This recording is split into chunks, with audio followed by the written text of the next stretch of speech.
Ahli sunnah wal jamaah, di sini ada dua kalimat yang harus diterangkan. As-sunnah dan al-jamaah. Jadi ahli sunnah pengikut sunnah. Ahli jamaah orang yang berjamaah. Apa itu as-sunnah? As-sunnah secara bahasa adalah jalan, sirah. Apakah jalan itu jalan yang baik atau jalan yang jelek? Itu sunnah secara bahasa. Ya.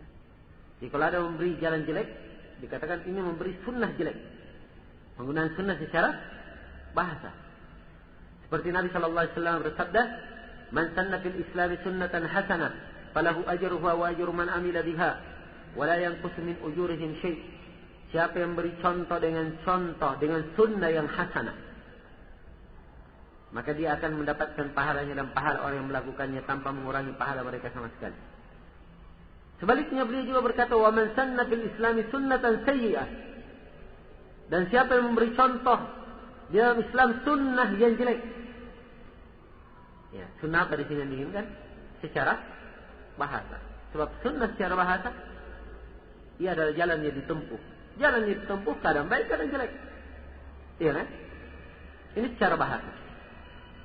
Adapun secara istilah, penggunaan kalimat sunnah juga punya dua penggunaan. Ada penggunaan umum dan ada penggunaan khusus. Penggunaan umum, dan ini yang diinginkan pada kalimat ahli sunnah wal jamaah. Ahli sunnah di situ penggunaan as-sunnah bermakna umum. Penggunaan as-sunnah bermakna umum ini yang dikatakan oleh Ibnu Rajab, hiya tariqatul masluk. Dia adalah jalan yang ditempuh. Fayashmalu dhalika at-tamassuka bima kana alaihi huwa wa khulafa'uhur rasyidun. Maka kalau dia adalah jalan yang ditempuh dalam Islam, ini akan mencakup segala perkara yang kita wajib berpegang teguh dengannya, dari hal-hal yang Rasulullah sallallahu alaihi wasallam berada di atasnya, dan para khulafa ar-rasyidun, khulafa yang mendapatkan petunjuk juga berada di atasnya. Baik itu merupakan perkara i'tiqadat, perkara akidah, maupun amalan-amalan ibadah, maupun ucapan-ucapan. Ini as-sunnah. Kata Ibnu Rajab, ini adalah makna as-sunnah yang sempurna. Kemudian kata beliau, karena itulah para ulama as-salaf yang terdahulu, mereka tidak menggunakan kalimat as-sunnah kecuali makna yang mencakup seluruh itu tadi. Jadi sunnah masuk di dalamnya keyakinan, masuk di dalamnya muamalat, ibadat, ucapan, amalan, segala sesuatu yang sifatnya bagian dari agama, itu adalah sunnah. Mungkin kalau dibahasakan dengan bahasa lain, sunnah itu dengan makna umumnya dia semakna dengan Islam itu sendiri. Karena itu kata Imam Al-Barbahari rahimahullahu ta'ala, "I'lam anna al-Islam huwa sunnah, wa anna as-sunnah hiya al-Islam." Ketahuilah bahwa Islam itu adalah sunnah, dan sunnah itu adalah Islam. Ini penggunaan as-sunnah bermakna umum. Ya. Maka orang yang berkata dirinya ahli sunnah, dia adalah orang yang menerapkan Islam yang hakiki secara keseluruhan. Ini mana as-sunnah dengan penggunaan umum. Adapun penggunaan khusus, ya tergantung ahli ilmu mana yang menggunakannya. Kalau dia adalah ahli hadis, punya definisi sendiri. Apa itu sunnah di kalangan ahli hadis? Kalau dia ahli fikih ada definisinya tentang sunnah. Kalau dia usul fikih juga ada definisi khusus. Kalau ahli hadis, sunnah adalah apa yang disandarkan kepada Nabi, itu sunnah. Kalau ahli fikih, sunnah adalah hukum sunnah. Wajib di bawahnya apa? Di bawah wajib apa? Sunnah. Dia adalah hukum setelah wajib. Itu kan sunnah dalam fikih. Ya. Kalau ahli usul fikih, sunnah adalah selain dari Al-Quran. Itu usul fikih. Yang mereka punya rincian-rincian di belakangnya. Ya. Dan sebagiannya menggunakan kalimat sunnah terhadap hal yang disepakati oleh para khulafa al-arba'ah dan para sahabat setelahnya. Ini penggunaan-penggunaan khusus terhadap kalimat sunnah. Dan sekali lagi yang diinginkan di sini dengan makna sunnah bermakna umum. Iya. Kemudian kalimat yang kedua yang harus dijelaskan adalah kalimat al-jamaah. Kalimat al-jamaah. Jadi kalau dikatakan ahli sunnah, dia adalah orang yang berpegang dengan sunnah. Dia berpegang dengan sunnah. Dan boleh menisbahkan dirinya kepada sunnah, mengatakan dirinya sunni. Dan ini juga penisbatan yang sudah lama dan banyak diketemukan dalam rawi-rawi periwayatan hadis. Berikutnya makna al-jamaah. Al-jamaah secara bahasa dari kalimat al-jama', menyatukan. Menyatukan sesuatu yang terpecah, yang berpisah-pisah. Ini secara bahasa. Adapun secara istilah, ada 6 penafsiran di kalangan para ulama dalam masalah ini.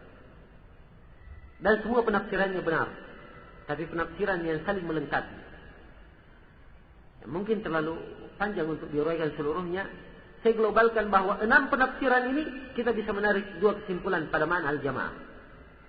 Sebagaimana yang disimpulkan oleh Al-Khattabi rahimahullahu ta'ala. Bahwa al-jamaah punya 2 makna. Jamaah bermakna jamaatul haq, jamaah kebenaran. Makna yang kedua jamaah bermakna jamaatul abdan.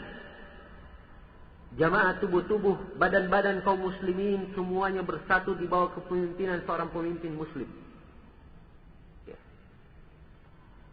Ini 2 makna al-jamaah. Seluruh penafsiran para a'immatus salaf tentang al-jamaah tidak keluar dari 2 makna ini. Adapun jamaatul haq, jamaah kebenaran, mereka adalah yang mengikuti Al-Quran dan Sunnah sesuai dengan jalan para sahabat, para tabi'in dan orang-orang yang mengikuti mereka dengan baik. Dari kalangan para a'immah yang mereka ini adalah ahli fikih, ahli ijtihad. Dan ini mewakili penafsiran para ulama yang mengatakan bahwa al-jamaah adalah sahabat. Ada yang mengatakan al-jamaah adalah ahli fikih, ahli ijtihad. Ada yang mengatakan al-jamaah adalah jamaah kebenaran. Ini semua tercakup di dalam kalimat jamaatul haq. Ya. Sebab jamaatul haq adalah Al-Quran dan Sunnah sesuai dengan jalan para sahabat, para tabi'in, orang-orang yang mengikuti mereka dengan baik, dan juga para a'immatul mujtahidun. Ini jamaatul haq, jamaah kebenaran. Mana jamaah yang kedua adalah jamaah di bawah kepemimpinan seorang pemimpin muslim, dan ini penafsiran Imam At-Tabari dan lain-lainnya. Dan ini juga benar. Maka ini 2 makna jamaah. Kalau ini 2 makna jamaah, dan ingat ya, kita tidak berbicara tentang jamaah dalam sholat. Ya, jamaah sholat jamaah itu penggunaan secara bahasa. Ya. Kan kalau sholat sendiri-sendiri, tidak dikatakan jamaah, ya kan? Begitu bersatu dipimpin satu imam, dikatakanlah sholat berjamaah. Itu penggunaan secara bahasa. Namun di sini kalimat al-jamaah, maknanya yang diinginkan yang tadi. Salah satu dari 2 ini. Apakah dia bermakna jamaatul haq, atau jamaah di bawah kepemimpinan seorang pemimpin muslim. Dan ahli sunnah wal jamaah demikian cirinya. Mereka dikatakan ahli sunnah karena berpegang dengan seluruh prinsip Islam tanpa terkecuali. Berpegang dengan sunnah Rasulullah SAW. Dan mereka dikatakan ahlul jamaah sebab mereka adalah pengikut kebenaran, jamaah kebenaran. Dan kalau mereka berada di dalam suatu negara di bawah pimpinan seorang muslim, maka dia akan taat kepada pimpinan tersebut. Karena itu mereka dikatakan ahli sunnah wal jamaah. Iya. Ini mana? Al-jamaah. Sekarang kalau kita melihat orang-orang yang menggunakan kalimat al-jamaah, ya, sangat menyimpan sekali dari mana al-jamaah yang disebutkan oleh para a'immah. Ya. Setiap kelompok ada jamaahnya. Ini jamaah fulan, sana jamaah fulan. Wah, saya nggak setuju lagi dengan ini. Bikin jamaah baru. Ya. Nah, bikin jamaah. Dan ini semua adalah tercela di dalam syariat dan keluar dari al-jamaah orang yang melakukannya. Tidak masuk dalam al-jamaah. Kalau dia mengatakan dirinya berjamaah, mereka sendiri sebenarnya telah memecah jamaah. Sebab jamaah artinya apa tadi? Ada 2. Jamaah kebenaran.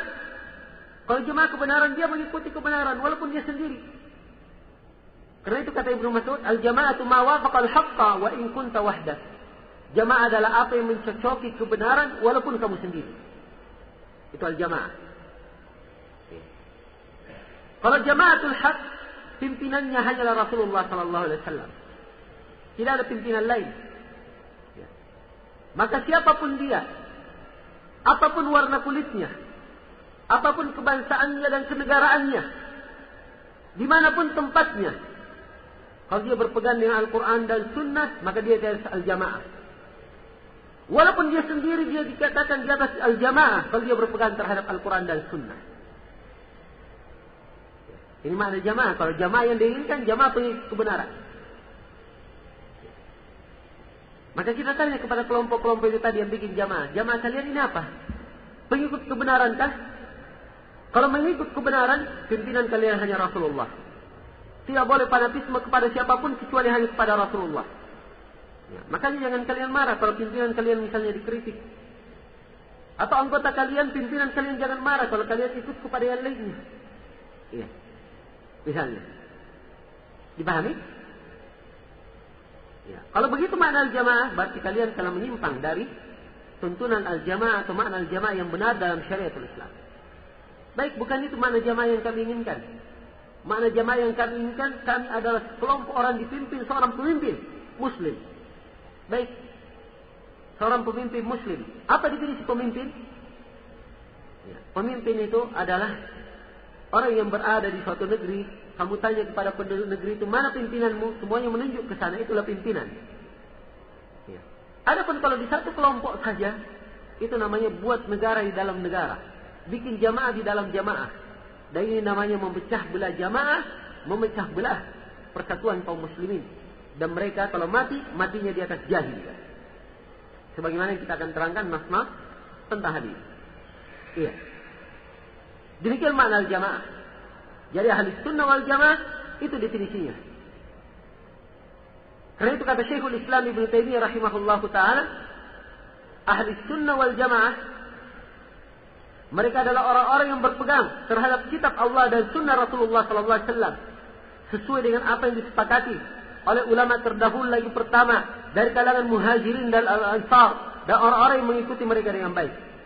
Dan kata Ibn Taimiyah juga di tempat yang lain dari Majmu'ul Fatawa, kata beliau, man qala bil kitabi was sunnati wal ijma' kana min ahli sunnati wal jamaah. Siapa yang berpendapat bahwa dia mengikuti Al-Quran dan sunnah dan kesepakatan, maka dia terhitung sebagai ahli sunnah wal jamaah. Jadi ahli sunnah wal jamaah itu tidak perlu kartu anggota. Ya. Ada pengajian mengajarkan Al-Quran dan sunnah, tidak usah repot-repot datang, saya mau daftar jadi anggota. Nah, walaupun dia punya spanduk misalnya kartu ahli sunnah wal jamaah, bukan itu yang menentukan dia ahli sunnah wal jamaah. Tapi yang menentukan adalah perbuatannya. Sepanjang dia berpegang dengan Al-Quran dan sunnah, sesuai dengan jalan para ulama as-salaf, maka dia adalah ahli sunnah wal jamaah dimanapun ia berada. Siapapun dia, di mana, apapun warna kulitnya, apapun kebangsaan dan kenegaraannya. Iya. Ini penamaan ahli sunnah wal jamaah. Dan mereka juga dikenal dengan nama At-Ta'ifah Al-Mansurah, kelompok yang mendapatkan pertolongan.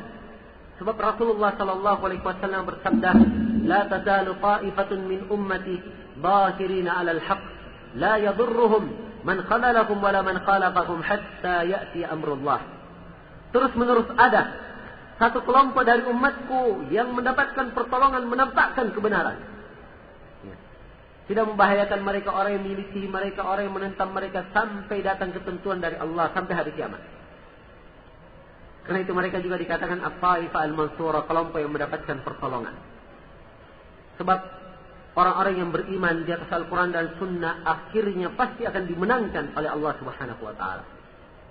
Kadang dimenangkan dengan hujjah dan argumen, dan kadang dimenangkan dengan pedang dan tombak. Dan kemenangan ini kadang di setiap masa dan kadang pada waktu-waktu tertentu. Makanya mereka dikatakan sebagai At-Ta'ifah Al-Mansurah.